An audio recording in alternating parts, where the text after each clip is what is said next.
மருத்துவராவது உங்கள் லட்சியமா? அரசு பள்ளி மாணவர்கள் உட்பட 1000க்கும் மேல் மருத்துவர்களை உருவாக்கிய ஸ்பெக்ட்ரா நீட் அகாடமியில் 2024க்கான நீட் கிராஷ் கோர்ஸ் வகுப்புகள் மார்ச் 20 முதல் ஆரம்பம். அட்மிஷன் நடைபெறுகிறது. அண்மை செய்தியை பார்த்து வருகிறோம். பாமகவின் வேட்பாளர் பட்டியல் வெளியாகி இருக்கிறது. மக்களவைத் தேர்தலில் போட்டியிடும் வேட்பாளர்களின் பட்டியலை பாமக வெளியிட்டிருக்கிறது. அதனை அண்மை செய்தியாக பார்த்து வருகிறோம். மக்களவைத் தேர்தலை முன்னிட்டு கட்சிகள் தங்களின் வேட்பாளர்களின் பட்டியலை தொடர்ந்து வெளியிட்டு வரும் நிலையில் தற்போது பாமகவின் வேட்பாளர் பட்டியல் வெளியாகி இருக்கிறது.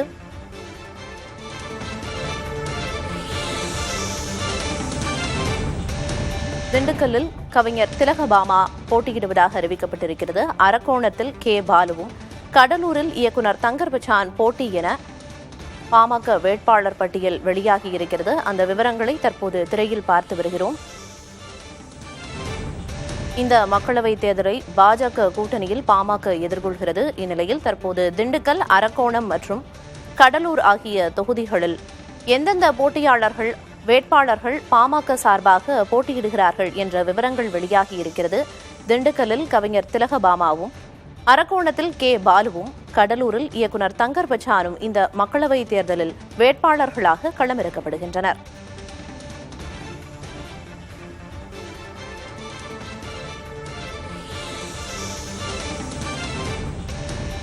விவரங்களை வழங்குவதற்காக செய்தியாளர் ராஜ்குமார் இணைப்பில் இருக்கிறார். ராஜ்குமார், மக்களவைத் தேர்தலில் போட்டியிடக்கூடிய வேட்பாளர் பட்டியலை பாமக வெளியிட்டிருக்கு. முதற்கட்டமா திண்டுக்கல், அரக்கோணம் மற்றும் கடலூர்ல யார் யார் போட்டியிடுறாங்க அப்படிங்கிற தகவல் வெளியாகி இருக்கு. இது எதிர்பார்க்கப்பட்ட ஒரு பட்டியல் தானா? என்ன விவரம்?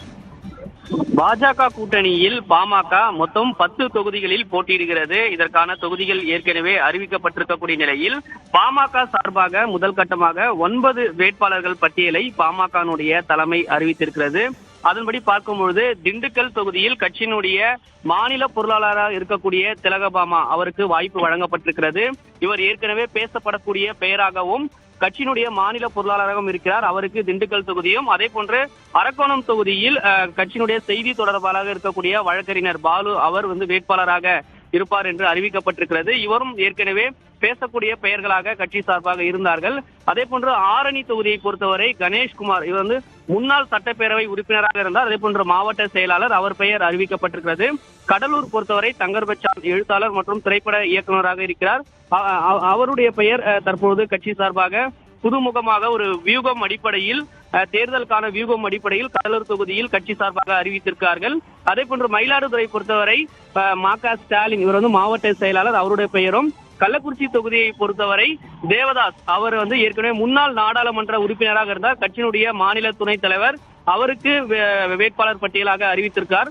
தருமபுரி தொகுதியை பொறுத்தவரை அரசாங்கம், இவர் மாவட்ட செயலாளர். சேலம் பொறுத்தவரை அண்ணாதுரை முன்னாள் மாவட்ட செயலாளராக இருந்தவர், மாவட்ட நிர்வாகி, அவருக்கான வாய்ப்பும். அதே போன்று விழுப்புரம் பொறுத்தவரை முரளி சங்கர் இவர் மாநில செயலாளர், மாணவர் அணியினுடைய மாநில செயலாளராக இருக்கிறார்.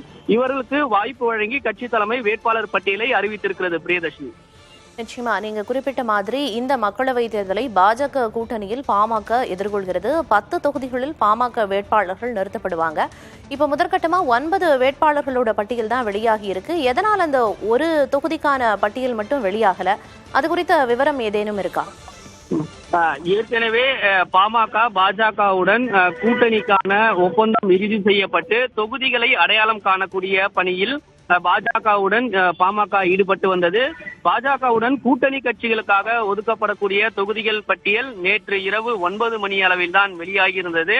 எந்தெந்த தொகுதிகள் பாமகவுக்கு ஒதுக்குவது என்ற பட்டியல் நேற்று இறுதி செய்யப்பட்டது.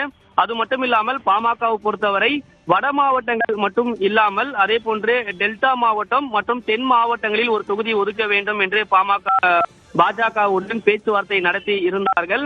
ஆனால் தற்போது நேற்று தான் தொகுதிகளை ஒதுக்கீடு செய்து இறுதி செய்தார்கள். அதற்கு பிறகுதான் பாமகவினுடைய கட்சி தலைமை வேட்பாளர் பட்டியலை இறுதி செய்வதற்கான நடவடிக்கை மேற்கொண்டார்கள்.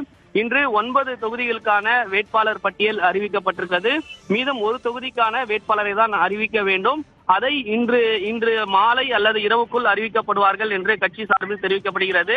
மேலும் ஓரிரு நாட்கள் பாமகவினுடைய அறிவிக்கப்பட்டிருக்கூடிய வேட்பாளர்கள் கூட்டணி கட்சியினுடைய தலைவர்களை சந்தித்து ஆதரவு பெற்று ஒரு சில நாட்களில் வேட்புமனு தாக்கல் செய்யப்பட இருப்பதாகவும் கட்சி தலைமையிலிருந்து தகவல் தெரிவிக்கப்படுகிறது. பிரியதர்ஷினி, மருத்துவராவது உங்கள் லட்சியமா? அரசு பள்ளி மாணவர்கள் உட்பட 1000க்கும் மேல் மருத்துவர்களை உருவாக்கிய ஸ்பெக்ட்ரா நீட் அகாடமியில் 2024க்கான நீட் கிராஷ் கோர்ஸ் வகுப்புகள் மார்ச் 20 முதல் ஆரம்பம். அட்மிஷன் நடைபெறுகிறது.